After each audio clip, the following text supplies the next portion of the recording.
Most grandmas would be content to keep their grandkids and send them home, but Omkari Panwar was not like most grandmas. Her name is hard to spell, but it's even harder to pronounce. In 2008, Mrs. Panwar traveled to a hospital about 7 hours from New Delhi, India. And there she became the most aged woman in the world to give birth. She gave birth to twins at 70. She and her husband already had 2 daughters of their own who already had children of their own. But the Panwars had no son. So in desperation to sire a son, Mrs. Panwar went to desperate measures. And just a few months later, they were holding a baby girl and a baby boy, each weighing only 2 pounds. They sold everything to pay for the procedure. Mr. Panwar sold the family buffalo, spent their life savings, mortgaged his land, and they still had to take out a loan. Mrs. Panwar was already 70, but she was only 70. Add 20 years to her story and you finally arrive on the scene at Sarah's house. But before Sarah had a baby, she had a promise. And if she was to have a baby, she had to have faith that God would perform on his promise. Omkari's journey to have a son ended when Sarah's began. Peek with me through the crude windows of their humble home, and you will see the story unfold. Abram woke up, slipped on his robe and slippers, grabbed a cup of coffee, and began reading the morning papyrus. But somewhere between the time his feet hit the firm floor in the morning until his head hit the firm pillow at night, he had an encounter with God. An encounter that would bring with it a promise. God promised Abram, get out of your country, from your family and from your father's house. Go to a land I'm going to show you, and there I will make you a great nation, and I will bless you, and I will make your name great. You shall be a blessing. I'll bless those who bless you, and I will curse him who curses you. And in you shall all the families of the earth be blessed. That's a pretty impressive promise. It would make for a pretty impressive status update. But there's no mention of a baby boy. I'm sure Abram would love to have had a son, but come on, he's already 75, and Sarah's already 66.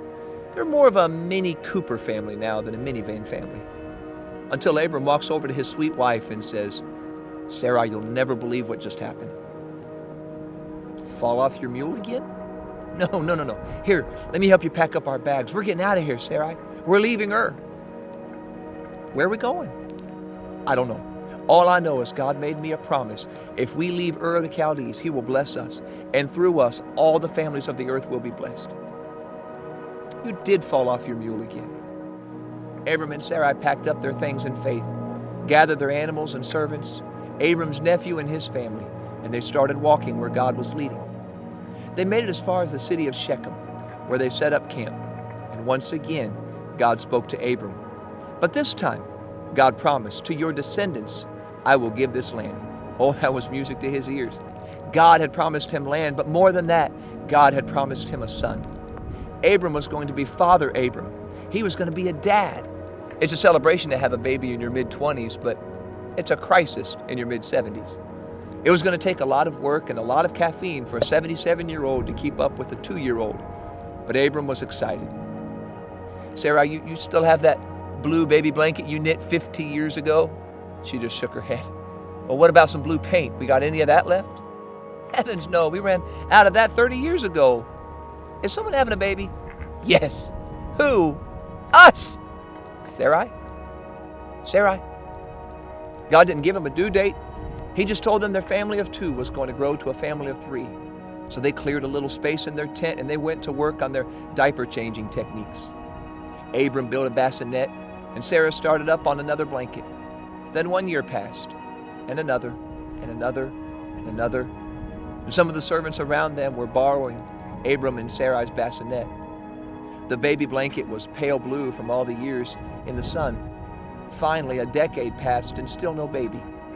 The reporter Moses had been following this story for 10 years now, and he opens up the Genesis Gazette with a front page headline in bold black letters.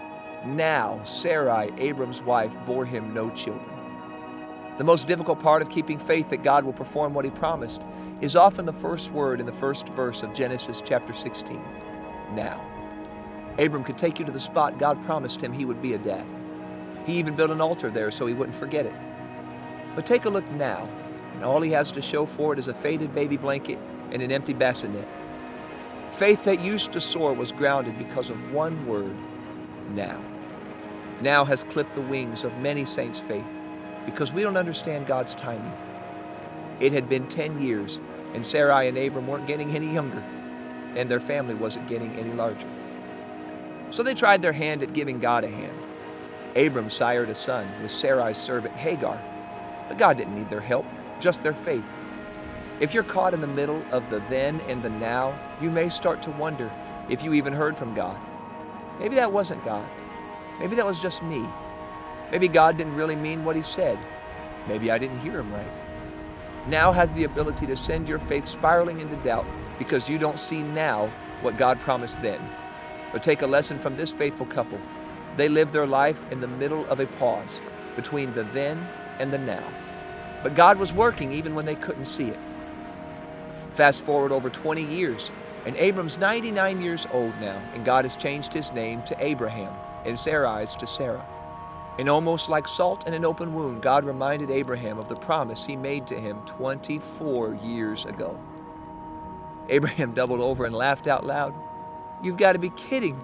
I'm a century. Sarah's almost. At 75, God, it was a stretch, but at 90, come on, it's okay. You've already given me a son. Let Ishmael be the golden boy. But God was insistent. And the next time he came to visit Abraham and Sarah, he brought them a baby shower gift. Long before sonograms or ultrasounds, God told Abraham what they would have and when they would have him. And Sarah laughed out loud. God called her out on it, and she denied it. But God didn't let her off the hook. And to persuade her, he was able to perform exactly what he promised. He left her with one probing question as his credentials. This is plastered on the plaque on God's waiting room wall. Is anything too hard for the Lord? Some skeptics may ask if Mrs. Omkari Panwar could give birth at 70 years, how do we know Sarah couldn't just dig down deep, muster her own strength, and deliver a baby on her own? Well, for one, Mrs. Panwar's delivery was through the help of modern technology. Secondly, according to Central Ohio OB/GYN Dr. Michael Sullivan, for Sarah to carry and deliver a healthy baby, she needed a miracle. Her bones would have been much more brittle than a young woman in her 20s.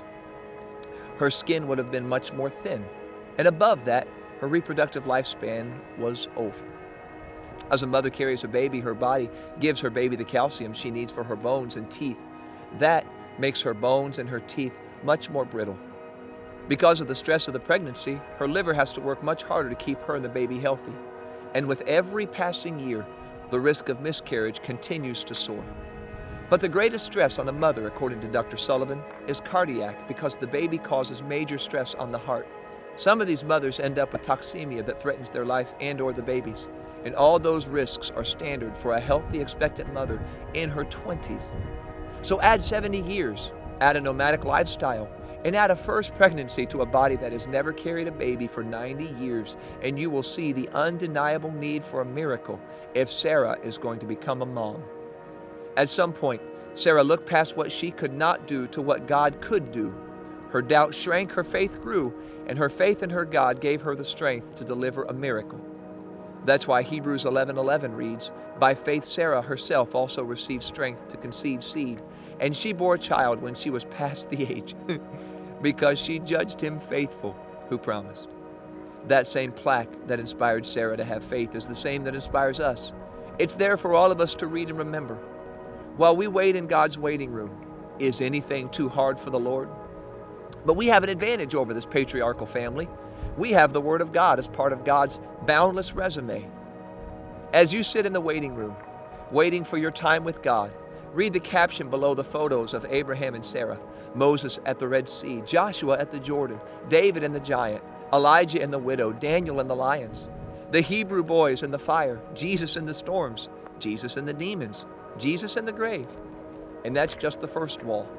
Beneath each of those stories, you'll find the same probing question to give you faith that gave Sarah faith. Is anything too hard for the Lord?